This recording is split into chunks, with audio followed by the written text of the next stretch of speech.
Hey good people, I go by the name of Cam, and today in this quick take video, I'm going to provide a breakdown on the recent executive actions issued by President Donald Trump on Saturday, August 8th, 2020.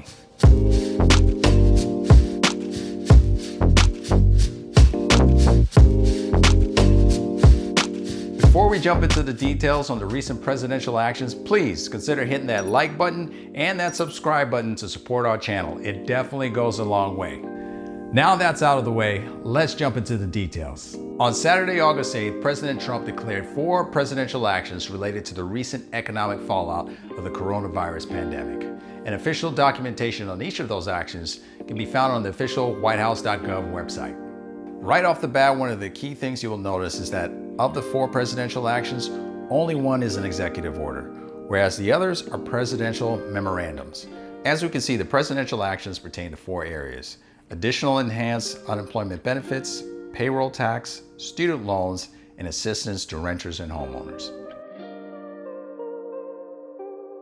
The key point of this presidential declaration was the authorization for an additional $400 a week of unemployment benefits on top of the normal unemployment payments.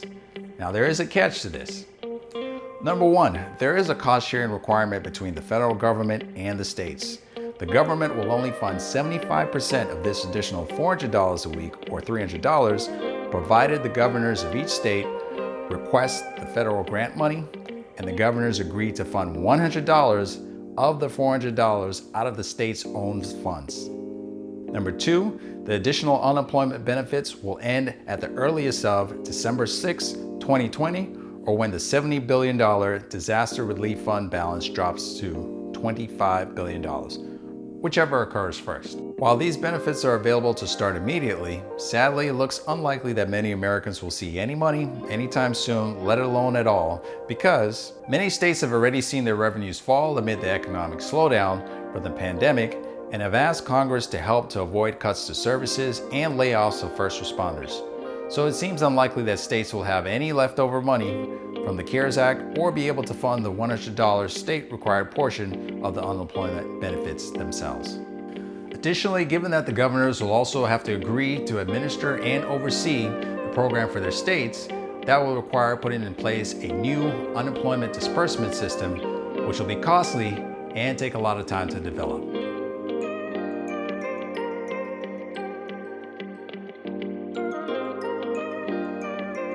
The Payroll Tax Cut.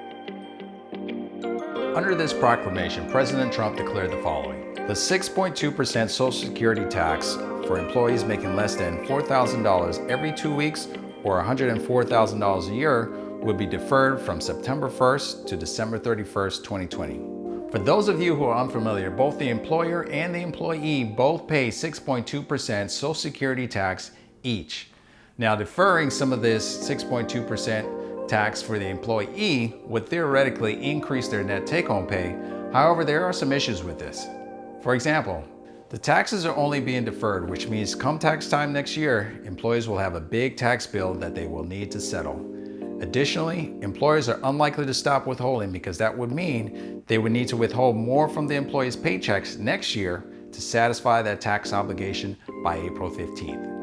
And lastly, if the employee is no longer with the company due to layoff or any reason, there will be no future paychecks to recoup the employee's deferred tax contributions from, which means the employer may be stuck with the tax obligation. Current tax code allows the president to defer tax liability after a declaration of a disaster. Now, this was the same authority that was used to delay the 2020 tax deadline from April 15th to July 15th. And while this could provide an income boost to many just before the November elections, it seems questionable whether many employers would be willing to take that risk. Furthermore, the Social Security fund is already underfunded, so any attempt to make this a permanent tax cut would severely impact the ability of millennials to benefit from Social Security once they retire. Student loans. Of all the declarations, this one is the simplest. It basically extends the payment and interest deferment on federal student loans through December 31st, 2020. However, if you have private loans, unfortunately it doesn't apply, and there's currently no way of converting your private loans over to federal loans. However, if you do have the ability to continue making your payments, this is an excellent time to knock out your debts. as 100% of your payments will go towards the principal on your loans. Lastly, under this executive order, the President directed the following: the Secretary of Health and Human Services and the CDC Director to consider whether any measures to halt evictions for failure to pay are reasonably necessary to avoid further spread of COVID-19, and the Secretary of Treasury and the Secretary of Housing and Urban Development to identify available funds to provide temporary financial assistance to renters and homeowners in financial hardship due to COVID-19. In a nutshell, this is an order to his administration to look for options to keep renters and homeowners in their homes. However, this is not an extension of the foreclosure moratorium or a guarantee to halt rental evictions, not even for those that are in properties financed by government-backed loans.